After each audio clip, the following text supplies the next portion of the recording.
Hello everyone, I'm Evan Watkins with the network, SCAD-produced television from students.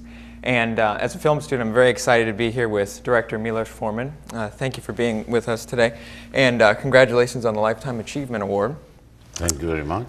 So right off the bat, is this your first time visiting Savannah or SCAD or this whole area? That's the first time, and I never heard of SCAD, which is my fault. Obviously, I was so impressed. It's unbelievable what you have here as a school. I've noticed that a lot of your movies, there's great attention to reality, and I would find it very hard to create that reality. How do you do it? How do you facilitate the comfort for the actors to feel real and just get a natural feeling for the cinema?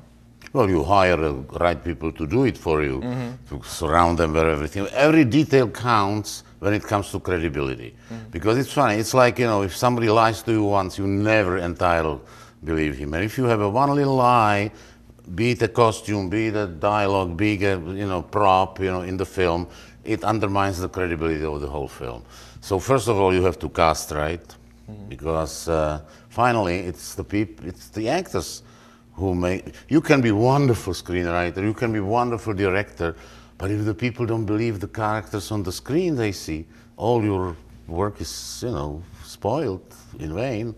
So we have to cast right, and then, you have to give them the dialogue which sounds right. Because, very often, especially when some people are adapting the literary work for film, they are so careful so not to change a word of the dialogue from the book. But very often the word you read sounds great, but you put it in the mouth of a live person and it's odd, it's too literal, it doesn't have the right rhythm and like that. So all these things considered, you have to just give the actors to be believable and credible. Do you find that you change a lot of those lines during the screenwriting revision process, or do you do that on the set once the actor starts to rehearse with it? Well, I love always to work with a screenwriter very, very closely, and we act every scene when we write together so that we know that, it sounds real and right. When you don't have that, yes, sometimes it happens that in front of the camera suddenly it doesn't sound right and the actor is struggling with it and can't get it right, then you change it. Many of your movies are from source material.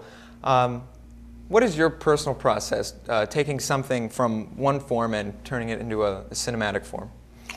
Well, first of all, every work of literature, be it a book or novel or be it a play, stage play, is never also, out of nowhere. The author used either his life experience or something he saw, learned, read about as a springboard for his new literary vision.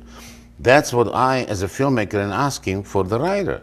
Give me your book as a springboard for a new cinematic vision. And that's the way to do it, because, you have to, it's a different kind of media, film, than literature. Well, I would ask you one last question, and what kind of advice would you give to a young person who wants to become a director in this day and age?